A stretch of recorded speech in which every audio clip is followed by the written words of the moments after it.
बड़ी खबर आपको दिल्ली से बता रहे हैं, जहां पर लॉकडाउन 1 हफ्ते का लगा दिया गया है और इसका ऐलान खुद मुख्यमंत्री अरविंद केजरीवाल ने कर दिया है।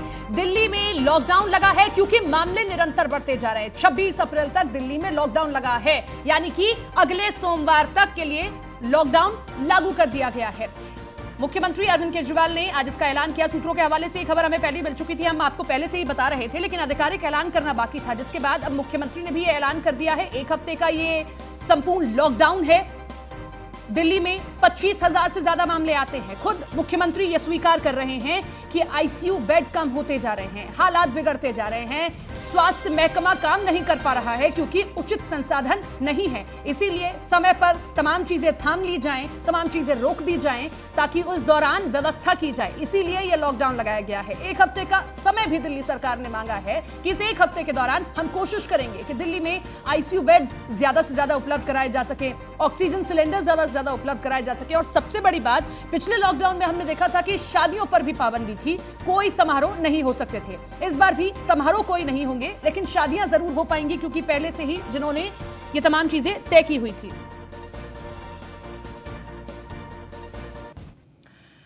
दिल्ली से हमारे साथ हमारे 2 सहयोगी जुड़ रहे हैं, उनके पास चलते हैं। ब्रजेश जी हमारे साथ में लगातार जुड़े हुए हैं, गुलशन सैफी भी हमारे साथ, हमारे सहयोगी दिल्ली से जुड़ रहे हैं। सबसे पहले गुलशन का रुख करते हैं। गुलशन, आज ये बड़ा फैसला सरकार ने ले लिया है, लेकिन सबसे बड़ा सवाल यह है कि जब पिछली बार हमने लॉकडाउन देखा था, सबसे ज्यादा हलचल अगर किसी में थी तो वो मजदूर थे, क्योंकि उन्हें डर लग रहा था कि अब खाएंगे क्या, पिएंगे क्या, काम कैसे करेंगे। 1 हफ्ते में अब सरकार कैसे व्यवस्था करती है उनके लिए, यह भी बड़ा सवाल है। जी बिल्कुल सही कहा आपने कि पलायन की तस्वीरें लगातार हम बीते साल से देख रहे हैं कि किस तरह भयावह स्थितियां हमने सड़कों पर देखी हैं, लोगों को पैदल जाते देखा है सैकड़ों किलोमीटर। लेकिन अब बात करें तो खुद अरविंद केजरीवाल, जो दिल्ली के मुखिया हैं, अरविंद केजरीवाल ने ये साफ किया है कि ये छोटा लॉकडाउन है, इसमें पलायन करने की कोई जरूरत नहीं है और ना ही घबराने की जरूरत नहीं है। उन्होंने इसमें एक हवाला भी दिया है इस बात का कि वह खुद भी मानते हैं कि लॉकडाउन कोरोना को खत्म नहीं कर सकता, हाँ संक्रमण की चैन को तोड़ जरूर सकता है और कोरोना वायरस फैलने की जो स्थिति है उसको स्लो कर सकता है। ऐसी स्थिति में अरविंद केजरीवाल ने लोगों से कहा है कि पलायन ना करें। लेकिन अगर हम बात करें पलायन की, तो वीकेंड कर्फ्यू से ठीक 2 दिन पहले से ही हम सड़कों पर न्यूज़ 1 इंडिया ग्राउंड रिपोर्टिंग कर रहा है। ग्राउंड रिपोर्टिंग के दौरान हमने देखा कि दिल्ली में कोई भी ऐसी सड़क नहीं थी जहां पलायन की तस्वीरें नहीं दिख रही थी। हाँ, संख्या जरूर कम थी पलायन करने वालों की, जैसे पहले 100-150 लोगों का जत्था दिखाई देता था, लेकिन अब 10 से 12 लोगों का जत्था दिखाई दे रहा था, लेकिन तस्वीरें पलायन की थी। और दिल्ली सरकार के सामने भी चुनौती रहेगी कि वो कर्फ्यू का पालन कराए और साथ में जो लोग पलायन कर रहे हैं उनको भी रोके और उनके लिए भी समुचित व्यवस्था करे।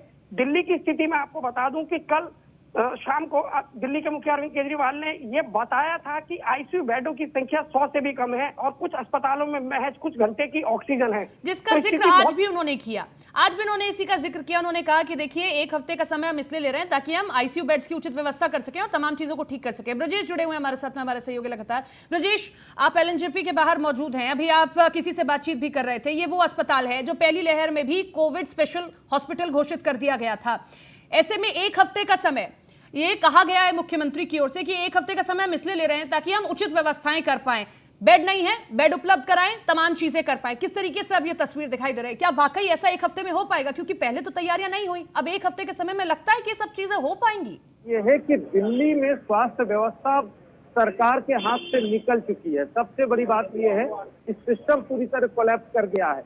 जीटीबी अस्पताल, संजय गांधी, एलएनजेपी, आरएमएल, तमाम बड़े अस्पताल ऐसे हैं जिनके पास सैकड़ों की तादाद में 200 से ज्यादा वेंटिलेटर बेड अकेले इस एलएनजेपी अस्पताल में। लेकिन एक बार फिर आपको तस्वीर दिखाऊंगा और दर्शकों को ये तस्वीर देखनी चाहिए दिल्ली के अस्पतालों के हालात क्या हैं, इसको बताने के लिए एक तस्वीर काफी। जरा इस तस्वीर को गौर से देखिएगा।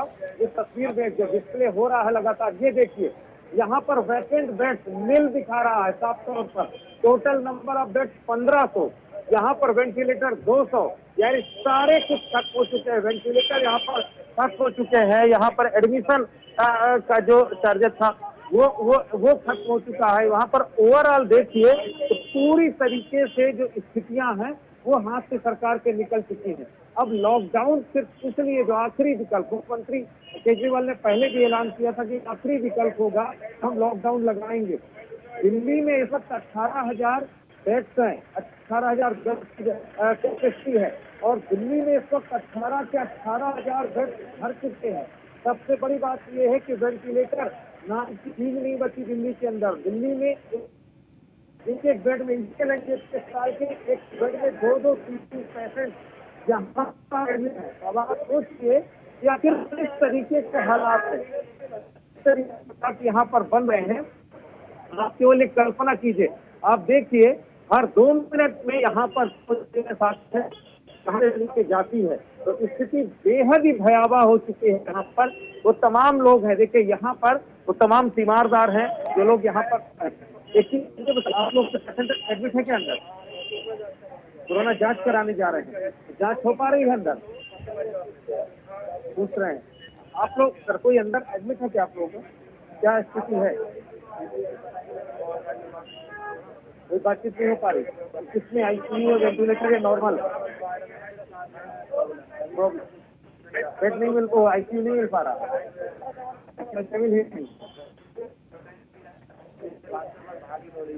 कोई कुछ बता नहीं रहा है। आप सोचिए ये अस्पताल की स्थिति है। अस्पताल में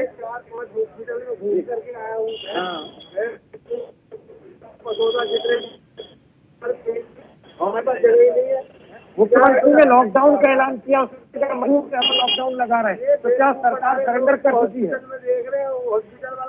आप सोचिए ये अस्पताल की स्थिति है। अस्पताल में 4-5 हॉस्पिटल में घूम करके आया हूँ मैं। ये जसोदा पसोदा जितने भी सब कह रहे हैं कोई हमारे पास जगह ही नहीं है, हमारे पास जगह ही नहीं है। मुख्यमंत्री ने लॉकडाउन का ऐलान किया, उसने कहा मजबूर होकर हम लॉकडाउन लगा रहे हैं। ये बेवकूफ बना रहे लोगों को। हॉस्पिटल में देख रहे हैं, हॉस्पिटल वाला कोई नहीं, वहाँ भी देख। मैं अभी 4-5 हॉस्पिटल घूम करके आया हूँ, कोई भी डॉक्टर कह रहा है बेड ही खाली है। बेड सारे उल्टे पड़े हुए वहाँ पर, बेड दुनिया भर का पड़ा हुआ है खाली, लेकिन ले नहीं रहा कोई भी, ना देख रहा है। तो क्या जानबूझ करके नहीं लिया जा रहा है? चेक कर नहीं रहा कोई भी जरा सा। बिल्कुल। तो आप देखिए यहाँ पर अब लोग आक्रोशित हो रहे हैं। आप देखिए स्थिति, अगर देखिए मैं आपको सामने तस्वीर दिखाऊं, बेहद ही डरावनी और भयावह तस्वीर है। यहाँ पर गंभीर हालत में पेशेंट्स आ रहे हैं। अब देखिए इनको एम्बुलेंस यहाँ से आई, उसके बाद लोग अपने घर वापस लेके जा रहे हैं। सबसे बड़ी बात यह है कि यहाँ पर जब एडमिशन नहीं मिल रहा, ट्रीटमेंट नहीं मिल रहा, तब दूसरी जगह कोशिश कर रहे हैं। एक जगह से दूसरी जगह जो परिजन हैं वो लेकर के जा रहे हैं। बेहद ही अफरा तफरी की स्थिति दिल्ली के अंदर बनी हुई है। बिल्कुल, बहुत वाकई डराने वाली तस्वीर है। और सबसे बड़ा सवाल ये है कि आप 1 हफ्ते का समय अब मांग रहे हैं। 1 हफ्ते में आप ये कह रहे हैं कि अब हम तमाम चीजें उपलब्ध कराने की कोशिश करेंगे। क्या ये कोशिशें पहले नहीं हो सकती थी? पहली लहर में ये कोशिशें नहीं हो सकती थी? उस वक्त भी दिल्ली ने ऐसी ही तस्वीरें देखी थी। ब्रजेश अब हमारे साथ में बने रहिए। गुलशन हमारे साथ, हमारे सहयोगी बने हुए हैं। गुलशन, देखिए हम लोगों का गुस्सा देख रहे हैं, क्योंकि वाकई जब अपनों को लेकर जाते हैं इस आस में कि देखिए यहाँ इलाज मिल जाएगा, हम बचा लेंगे, लेकिन सांसें नहीं बचती तो उम्मीद टूटती है। अब मुख्यमंत्री ये कह रहे हैं कि 1 हफ्ते का समय दीजिए, 1 हफ्ते में हम तमाम चीजें दुरुस्त कर लेंगे। हम ट्विटर उठाकर देखें, हम फेसबुक उठाकर देखें, या कोई भी सोशल मीडिया साइट, हर कोई एक दूसरे से मदद की गुहार लगा रहा है। क्या ये तमाम चीजें नहीं दिखाई दे रही हैं? कैसे होगी व्यवस्था? अगर आप पहले नहीं कर पाए तो आज व्यवस्था कैसे आप कर पाएंगे? जी बिल्कुल, हालात चिंताजनक है। लेकिन मैं एक बात साफ कर दूं कि जैसा मैं अभी सुन रहा था कि सरकार सरेंडर कर गई है, एक क्वेश्चन मार्क पुट अप किया गया था। सरकार अपनी इच्छा शक्ति से ज्यादा इस वक्त लड़ रही है, चाहे वो केंद्र सरकार हो, चाहे वो राज्य सरकार हो। और ये लड़ने का ही नतीजा है कि जो सरकार इंतजाम करना चाहती है, सरकार चाहती है कि संक्रमण की चैन टूटे, इसलिए सरकार प्रयास कर रही है। आपने देखा 2 दिन का वीकेंड कर्फ्यू लगाया गया, नाइट कर्फ्यू लगाया गया। अब अल्प जो कर्फ्यू जिसको हम कह सकते हैं, आज देर रात से सोमवार सुबह तक का कर्फ्यू लगाया गया है। तो सरकार कहीं ना कहीं प्रयास तो कर रही है, ऐसा ये बिल्कुल नहीं कहा जा सकता कि सरकार सरेंडर कर रही है। सरकार पूरी इच्छा शक्ति के साथ काम कर रही है। हमारे साथ में ज्ञानेंद्र भारद्वाज, आम आदमी पार्टी के नेता, हमारे साथ में जुड़ गए हैं। ज्ञानेंद्र जी, 1 हफ्ते का लॉकडाउन लगाने का ऐलान मुख्यमंत्री अरविंद केजरीवाल ने कर दिया है, लेकिन लगातार लोग शिकायत कर रहे हैं, हमें बेड नहीं मिल पा रहे हैं, हम टेस्ट नहीं करा पा रहे हैं। किस तरीके से आप व्यवस्थाओं को दुरुस्त करेंगे? कैसे देख रहे हैं इस लॉकडाउन को आप? देखिए, पिछले 20 दिन से पूरा देश देख रहा है, दिल्ली देख रही है कि लगातार 24 घंटे माननीय मुख्यमंत्री जी, खुद डिप्टी सीएम साहब, हमारे सारे विधायक, सारे मंत्री, सत्येंद्र जैन साहब लगातार इंतजाम में लगे हुए हैं। हमने इंतजाम भी करे हैं। सरकारी अस्पतालों में पर्याप्त मात्रा में आईसीयू बेड हो, ऑक्सीजन बेड हो, वेंटिलेटर हो, प्राइवेट हॉस्पिटल डेडिकेटेड करे, दिल्ली सरकार के हॉस्पिटल डेडिकेटेड करे। हमने अभी कल यमुना स्पोर्ट्स कॉम्प्लेक्स में भी बेड की व्यवस्था करी है। हमने वहाँ पे डीआरडीओ के साथ मिलके एक और सेटअप शुरू करा है। तो हम लगातार बेड देने की कोशिश कर रहे हैं, लेकिन सरकार की भी अपने एक लिमिटेशन है। जिस तरीके से पिछले 4 दिन से लगातार 25,000 केस, 23,000 केस, 24,000 केस आ रहे हैं, वो कहीं ना कहीं अब दिक्कत होने लग गई है। अब इस चैन को ब्रेक करने के लिए लॉकडाउन लगाना बहुत जरूरी था। हमने 2 दिन का वीकेंड का लॉकडाउन लगाया, उससे काफी केसेस में थोड़ी सी कमी आई है। अब ये 1 हफ्ते का लॉकडाउन है, तो निश्चित तौर पर 1 हफ्ते का ये लॉकडाउन लगाने के बाद हम इस चैन को ब्रेक कर सकते हैं। क्योंकि दिल्ली के लोगों के लिए कमिटमेंट है हमारी। हम चाहते हैं कि दिल्ली के 2 करोड़ लोगों को बेटर हेल्थ केयर मिले। और आज जो परिस्थिति है, आज की परिस्थिति में भी 1 हफ्ते के लिए लॉकडाउन लगाने का निर्णय जो लिया है एलजी साहब और मुख्यमंत्री ने मिलकर लिए, एक्सपर्ट ओपिनियन के साथ लिया है। तो दिल्ली के लोगों को कोई घबराने की जरूरत नहीं, कोई पैनिक होने की जरूरत नहीं है। 1 हफ्ते की बात है, 1 हफ्ता कि हम इस चैन को कितना ब्रेक कर सकते हैं, कितना मिनिमाइज कर सकते हैं। जो इन्फेक्शन रेट आ रहा है वो तकरीबन ये हो गया कि 25% से ज्यादा जा रहा है, वो एक बहुत बड़ी प्रॉब्लम है। बिल्कुल ज्ञानेंद्र जी, बहुत जरूरी था और ये सरकार ने फैसला लिया। बार बार मुख्यमंत्री समझा भी रहे हैं कि हमने क्यों ये फैसला लिया है। लेकिन इस वक्त सर सबसे बड़ी प्रॉब्लम अगर दिल्ली में कुछ है तो वो ये भी है कि टेस्टिंग नहीं हो पा रही है। प्राइवेट अस्पताल सरकारी की तरफ रुख करवा देते हैं। सरकारी कहते हैं हमारे पास में उचित लैब नहीं है, आप कल आइएगा, परसों आइएगा, या रिपोर्ट आते आते 2 से 3 दिन बीत जाते हैं। इतने में व्यक्ति की हालत गंभीर हो जाती है।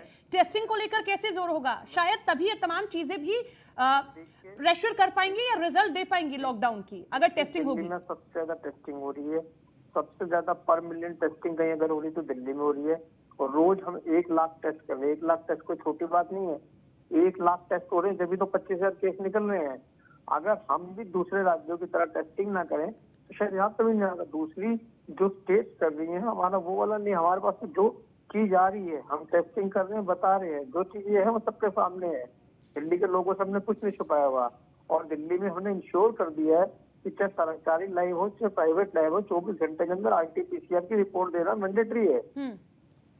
चलिए बहुत बहुत हाँ जी सर, हम यही उम्मीद करेंगे इस 1 हफ्ते में सभी सहयोग करें और दिल्ली जो दंश झेल रहा है उससे जल्दी से जल्दी मुक्ति मिले। क्योंकि पहली लहर में भी हमने देखा कि दिल्ली ने बहुत कुछ झेला और अब दूसरी लहर में भी दिल्ली से 25,000 से ज्यादा केसेस सामने आ रहे हैं। बहुत बहुत शुक्रिया सर आपका जुड़ने के लिए।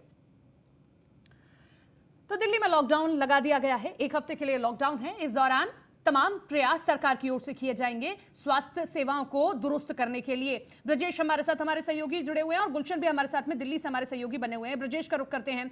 ब्रजेश, अभी हम घनेन्द्र भारद्वाज जो आम आदमी पार्टी के नेता हैं उनसे बात कर रहे थे। उनका कहना है कि 1 हफ्ते में हम लोग दुरुस्त करेंगे सेवाएं। टेस्टिंग को लेकर हमने सवाल किया कि आप टेस्टिंग कैसे बढ़ाएंगे, क्योंकि अगर टेस्टिंग नहीं होगी तो आप ज्यादा संक्रमितों को नहीं पकड़ पाएंगे, चेन नहीं तोड़ पाएंगे। उनका कहना है कि सबसे ज्यादा टेस्टिंग हो रही है दिल्ली में, लेकिन आप ट्विटर उठाइए, आप लोगों की समस्याओं को देखिए, टेस्टिंग में ही 2 से 3 दिन बीत जाते हैं, लोगों के चक्कर काटते रहते हैं। अभी आपने भी किसी से बातचीत की, उनका भी यही कहना है कि टेस्टिंग नहीं हो रही है।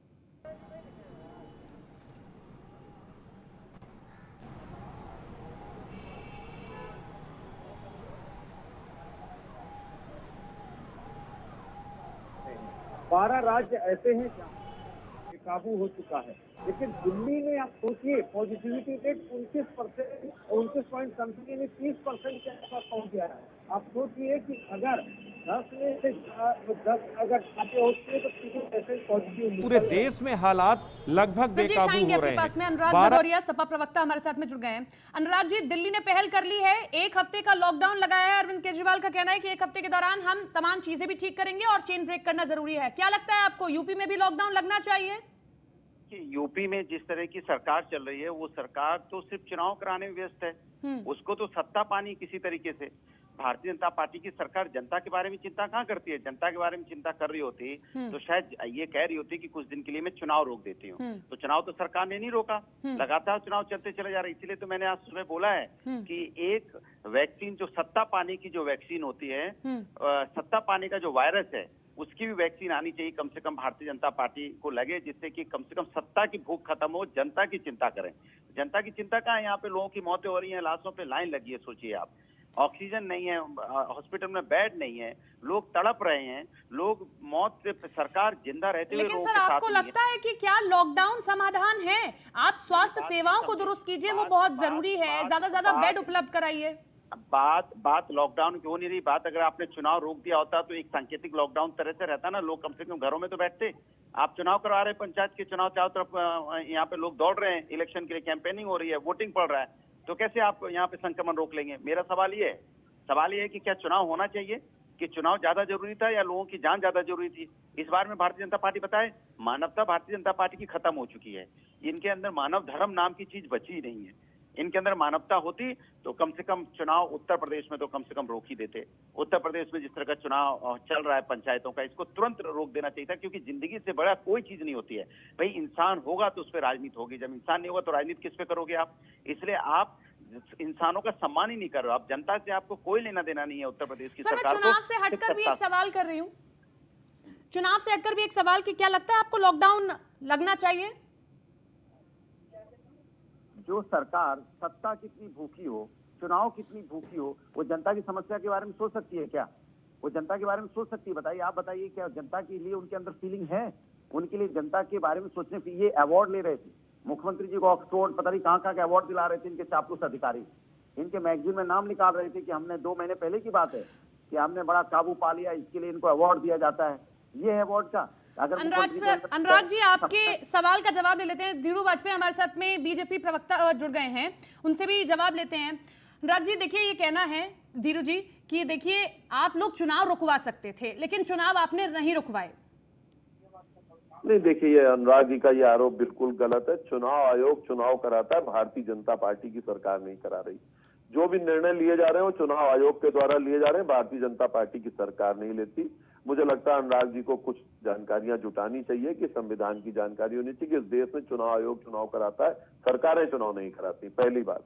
और जहां तक बात आ रही है लॉकडाउन की, मैं इस पर कहना चाहता हूँ, उत्तर प्रदेश के पास समस्त संसाधन है, ऐसा कोई भी काम उत्तर प्रदेश कैसे इंसान हो आप यहाँ टीवी बैठ के बोल रहे लोगों की मौतों के साथ, यहाँ लोगों की मौतें हो रही हैं और आप राजनीति करो बैठ के चिल्लाते रहे कि हमारे पास सब सुविधाएं, हमारे पास हजारों बेड खाली हैं। आज उन्होंने हाथ खड़े कर दिया क्योंकि केजरीवाल झूठ का पुलिंदा है। अरे बात उत्तर प्रदेश की हो रही है, उत्तर प्रदेश के अंदर में, और आज उसी उत्तर प्रदेश में लोगों की मौतें हो रही हैं, उसके बारे में बोलो ना, छोड़ो ना केजरीवाल की बात, अपनी बात करो ना। जहाँ पे संस्थान पे लाइन लगी है, हीरू जी, आपकी सरकार है, सीधे सीधे। हाँ, अनुराग जी, मुझे सवाल लेने दीजिए। हीरू जी, आपकी सरकार है, आपसे सीधा सीधा सवाल, क्योंकि आज मुख्यमंत्री अरविंद केजरीवाल आते हैं, वो कहते हैं देखिए हमने सारे फैक्ट्स आपके सामने रख दिए, झूठ नहीं बोला, क्योंकि व्यवस्थाएं नहीं है इसलिए 1 हफ्ते का लॉकडाउन लगाना पड़ रहा है। हम दिल्ली के साथ साथ यूपी भी देख रहे हैं, 25,000 से ज्यादा केसेस यहां भी आ रहे हैं। क्या लॉकडाउन लग सकता है या फिर ऐसे ही चलेगा, मामले ऐसे ही बढ़ते रहेंगे? नहीं, देखिए, लॉकडाउन पूरी तौर से लगाने का सरकार का कुछ भी नहीं है कि लॉकडाउन लगाएगा। लोगों को कहा गया है और यहाँ की जनता हमसे कोऑपरेट कर रही है। लोग भी अपनी मजबूरी की वजह से ही निकल रहे हैं, जो जरूरी सेवाएं उसी के लिए लोग निकल रहे हैं। आप सड़कों पर निकल के देखिए, आम आदमी ने खुद कोरोना की सारी गाइडलाइंस का पालन किया है और मुझे लगता है कि बहुत सारी जरूरी सेवाएं जिसके लिए लोगों को जाना है वो जाएंगे। हमारी अपील है, मीडिया के लोग अपील कर रहे हैं कि जनता बिना जरूरत के काम के बाहर ना निकले, जो भी चीजें कोविड के पालन के लिए की गई उन्हें पूरी करे और घबराए नहीं। जो प्राथमिक इलाज है वो सबको मिलेगा। जब तक 5 दिन में जो सिम्टम्स है वो नहीं दिखते, अस्पतालों पर पहुंचकर दबाव न बनाए, लोग घर पर रहे। सरकार पूरी तौर से उनकी देखभाल करने के लिए तैयार है, किसी को कोई पैनिक नहीं होगा और हम ऐसा कोई भी कदम उठाने नहीं जा रहे जिससे जनता में घबराहट हो और लोग इस पैनिक की वजह से परेशान हो। कोरोना की रफ्तार तोड़ने के लिए उसकी चेन तोड़ना जरूरी है। उस चेन को तोड़ने का काम उत्तर प्रदेश की सरकार कर रही है। हमने संडे का लॉकडाउन रखा था और पूरी तौर से उत्तर प्रदेश की जनता ने घर से बाहर ना निकल के उसका पालन किया और आज भी सड़कों पर भीड़ कम है, लोग अपनी जरूरत के हिसाब से ही निकल रहे हैं। मुझे लगता है जनता को भी पता लग गया है कि ये मामला खतरनाक है। हम सबके सहयोग से ही सरकार सफलता से सबका इलाज करा सकेगी। हीरू जी, अनुराग जी अभी आरोप भी लगा रहे थे और सवाल भी कर रहे थे। आपने कहा कि देखिए चुनाव आयोग का ये स्टैंड होता है कि वो चुनाव कराए या ना कराए, लेकिन उनका कहना है कि क्या बीजेपी ने अपील भी की? क्या आपकी पार्टी की ओर से ये कहा भी गया कि देखिए चुनाव होंगे तो कतार लगेगी, रैली होंगी, लोग जाएंगे इधर उधर, संक्रमण बढ़ने के चांसेस हैं? देखिए, चुनाव आयोग पे अगर बीजेपी नहीं गई तो ये विपक्ष भी क्या कर रहा है? विपक्ष गया, विपक्ष जाकर कहता कि बीजेपी चाहती है, हम नहीं चाहते। ये चुनाव चाहते भी है, सिर्फ आरोप लगाने के लिए बैठे हैं। ना इनके पास कोई जिम्मेदारी है, ना पिछले कोरोना काल में लोग निकले थे कहीं। ये केवल ट्विटर से पार्टी चलाने वाले लोग आम जनता की समस्या को क्या जानते हैं? अनुराग जी, जवाब दीजिए। ट्विटर से आप लोग मुझे लगता है राजनीति कर रहे हैं। हाँ, मुझे लगता है बेशर्मी भरा जवाब देना से अच्छा है कि डिबेट छोड़ के चले जाते। सरकार इनकी है, सरकार जनता ने इनको चुना था, जिम्मेदारी बनती थी कि चुनाव को रोकना। हम लोगों ने सरकार से कई बार बोला चुनाव रुकवा दीजिए, चुनाव रुकवा दीजिए, चुनाव आयोग को लिखिए, आप चुनाव को बोलिए। राज्य चुनाव में नहीं भाग लेंगे, हम चुनाव में नहीं जाएंगे, चुनाव नहीं होने चाहिए। आप केवल सत्तारूढ़ पार्टी पर अपना कर्तव्य जवाबदारी लोगों की मौत हो रही है, यहाँ पे चिल्लाते हो, आप शर्म करो। आप यहाँ से नहीं बात करनी, आपसे नहीं बात करना चाहता मैं इसके साथ डिबेट। कौन बात करेगा तुम जैसे निर्दयी आदमी से? निर्दयी आदमी से मैं डिबेट नहीं करना चाहता। तुम मरो जाके कहीं पे, यहाँ पे लोगों की मौत हो रही, शर्म नहीं आते यहाँ पे। अनुराग जी, हीरू जी, देखिए डिबेट की गरिमा को बनाकर रखिए। सवाल जनता से जुड़े हुए हैं, चुनाव के सवाल नहीं है, ये जनता से जुड़ा हुआ सवाल है। दोनों ही पार्टियों से ये सवाल है कि आखिर क्यों इस तरीके से भीड़ लगती है, जिसके बाद हम देख रहे हैं संक्रमण बढ़ रहा है। नहीं आ रही, सरकार जिम्मेदारी से भाग रही है। कैसे प्रवक्ता है भाई, कैसी सरकार है ये निर्दयी? मैं कह रहा हूं कि सरकार समस्या का समाधान ढूंढे, तो यहाँ विपक्ष पे आरोप लगाने आ गए। आत्मा मर चुकी है इनकी, क्या हो चुका है इन लोगों को? मानवता खत्म हो चुकी है, क्या हुआ है? कमाल, ऐसे लोगों से नहीं बात करनी मुझे, रखिए फोन, नहीं बात करना चाहता ऐसे निर्दयी लोगों से। अनुराग जी, सवाल ये भी है, बीजेपी जो सवाल कर रही है, आपने उनका कहना है कि देखिए सरकार से आप बार बार कह रहे हैं, चुनाव आयोग को आप कहिए, आपके खुद अध्यक्ष जो जाते हैं कुंभ में और गिरी जी से देखिए संक्रमित हो जाते हैं, वो भी क्वारंटीन है लगातार, वो खैर अपील कर रहे हैं, हम भी अपील कर रहे हैं, तो ये तो हर एक राजनीतिक पार्टी पर लागू होता है ना। चाहे हम बंगाल की तस्वीर, बहुत सीधा सा सवाल है, बहुत आराम से सर इसका जवाब दीजिएगा। ये तो हर एक पार्टी से सवाल है सर, कि हर एक पार्टी को हम देख रहे हैं, बंगाल में देखिए या पंचायत चुनाव में, ऐसा तो नहीं है कि सिर्फ बीजेपी के प्रत्याशी हमें पंचायत चुनाव में दिखाई दे रहे हैं, आपके भी प्रत्याशी तो होंगे ना सर। सुन तो लीजिए, सुन तो लीजिए। हाँ हाँ बताइए। सांकेतिक रैली बंद कर दी, कांग्रेस ने भी सांकेतिक रैली बंद कर दी।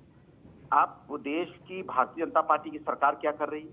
भारतीय जनता पार्टी क्या कर रही है? क्यों रैलियों पे रैलियां की जा रही है? क्या वो नहीं कह सकती सांकेतिक, वो नहीं बंद कर सकती कि हम रैली नहीं करेंगे? जब कोई नहीं कर रहा है तो वो क्यों भाई, क्यों करेंगे वो? कल उन्होंने अमित शाह की रैली हुई, क्यों हुई भाई, किस बात के लिए? फिर आप इंसानियत की बात कहाँ करते हैं? फिर आप कहाँ पे यहाँ देश के बारे में सोच रहे हैं?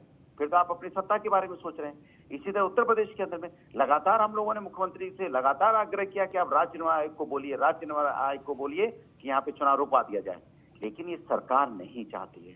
सरकार को मानवता से कोई लेना देना नहीं, इनकी मानवता मर चुकी है, और मरे हुए मानवता के लोगों से बात करना पत्थर से अपना सर ठोकने वाली बात होती है, ये आप भी समझ। चलिए सर, हम अपील करते हैं सबसे, आपके जरिए भी, अपने चैनल के जरिए भी, कि देखिए इस वक्त आप सबसे हटकर, ये आपका स्टैंड होता है कि आप जाना चाहते हैं या नहीं जाना चाहते हैं, भीड़ भाड़ से कैसे बचते हैं, तमाम गाइडलाइंस का पालन कैसे करते हैं। बहुत बहुत शुक्रिया अनुराग जी आपका जुड़ने के लिए, हमारे दोनों सहयोगियों का भी शुक्रिया बहुत बहुत जुड़ने के लिए। और फिर से हम अपील करते हैं कि कोरोना काल में बचाव वैक्सीनेशन के अलावा यही है कि मास्क लगाते रहिए, सैनिटाइजेशन करते रहिए और उचित दूरी बनाए रखिए।